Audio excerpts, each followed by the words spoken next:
अध्यापन बड़े महीने में माघ शुक्ल एकादशी के दिन, माघ का महीना हो, शुक्ल पक्ष की जम के बोलिए एकादशी हो, प्रयास करना कि आप उद्यापन करें। भले 5, 10, 11, 12 जितनी एकादशी हो जाए, 26 हो जाए तो ज्यादा अच्छी है, नहीं तो आप करें तो माघ महीने की शुक्ल पक्ष की एकादशी के दिन आप उद्यापन करें, प्रयास रखें। का अगला वर्णन ध्यान से सुनिएगा। मान लो आपने एकादशी का उद्यापन में बाद में करूं नहीं करूं, श्वास का कोई भरोसा है? बोलो तो, है क्या कोई भरोसा? नहीं। श्वास रुक जाएगी चलते चलते, क्षमा बुझ जाएगी जलते जलते, दम निकल जाएगा रोशनी का, क्या भरोसा है इस जिंदगी का? कोई भरोसा है कि आप 26 एकादशी पूरी कर पाओगे? जब 26 एकादशी पूर्ण हो जाए तब आप उद्यापन एक बार का जरूर करें। किसी के मृत्यु के बाद आपने जो एकादशी दी है, जैसे कोई परदादा गए, दादा गए, कोई बुजुर्ग गया, पंडित जी ने कहा एकादशी का दान दो, आपने दे दी 5 एकादशी, 4 एकादशी, 3 एकादशी, 2 एकादशी, आपने जो एकादशी दी है, मना नहीं, दो और देना चाहिए। दान धर्म पुण्य तो करते रहना चाहिए, जब मन मिले तब कर दो, मौका मिले तब करो। तो एकादशी जो आपने दी है, और आपने किसी जीव को एकादशी दी है जो चला गया है, वो जीव को जब एकादशी दे देते हो, उसकी 11 एकादशी, 5 एकादशी, 3 एकादशी जितनी आपने दी है उतनी पूरी हो जाती है। उसके बाद में एकादशी का एक व्रत नहीं रखना चाहिए, उसके बाद फिर अगला एकादशी का व्रत धारण करना चाहिए। वापिस फिर पुनः तो क्या करोगे उस दिन? जिस दिन आपने एकादशी जीव को दे दी, 5 एकादशी दी, तो छठी एकादशी पे क्या करोगे उसको?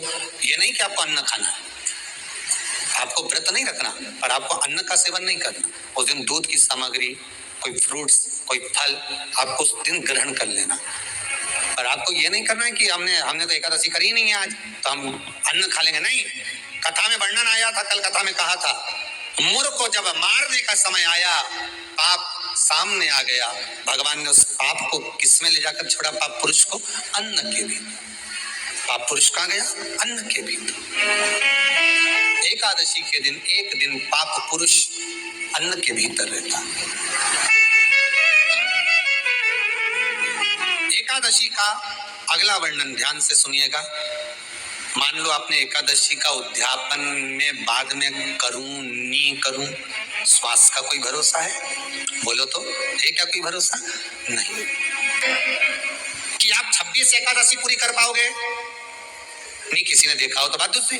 एक बार वो युधिष्ठिर के सामने कोई मांगने के लिए, एक दरवाजे पर कोई दान मांगने के लिए आ गया युधिष्ठिर के पास, और युधिष्ठिर ने कह दिया, महाराज युधिष्ठिर बोले कल आकर ले जाना, कल आओ ले जाओ।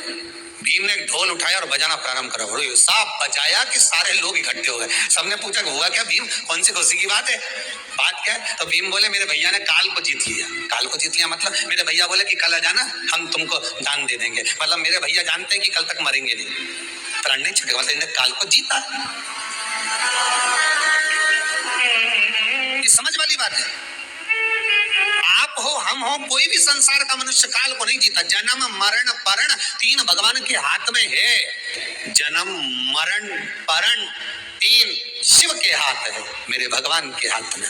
तीन भगवान के पास में है, तीन वो भगवान के पास में। कोई कितना ही करे, ना आपका ना हमारा, क्या भरोसा है इस जिंदगी का?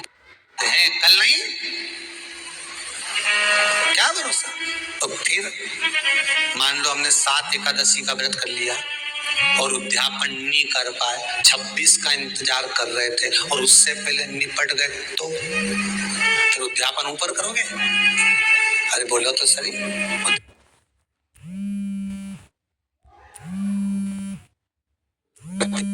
एकादशी के दिन, माघ का महीना हो, शुक्ल पक्ष की जम के बोलिए एकादशी हो, प्रयास करना कि आप उद्यापन करें, भले 5, 10, 11, 12 जितनी एकादशी हो जाए, 26 हो जाए तो ज्यादा अच्छी है, नहीं तो आप करें तो माघ महीने की शुक्ल पक्ष की एकादशी के दिन आप उद्यापन करें, प्रयास रखें।